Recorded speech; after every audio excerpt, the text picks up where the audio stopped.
జిల్లాలో భారీ వర్షాలు కురుస్తున్నాయి.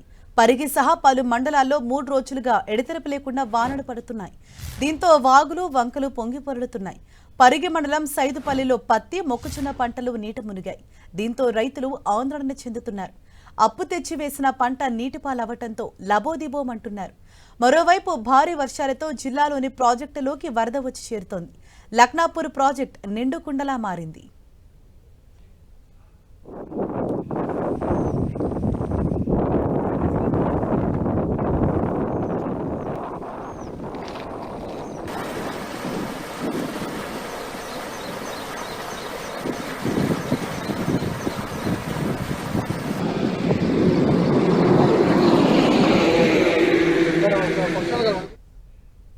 ఉత్తర బంగాళాఖాతంలో ఉపరితల ఆవర్తనం కొనసాగుతోంది. దీని ప్రభావంతో ఇవాళ అల్పపీడనం ఏర్పడే అవకాశం ఉన్నట్లు ఐఎండీ తెలిపింది.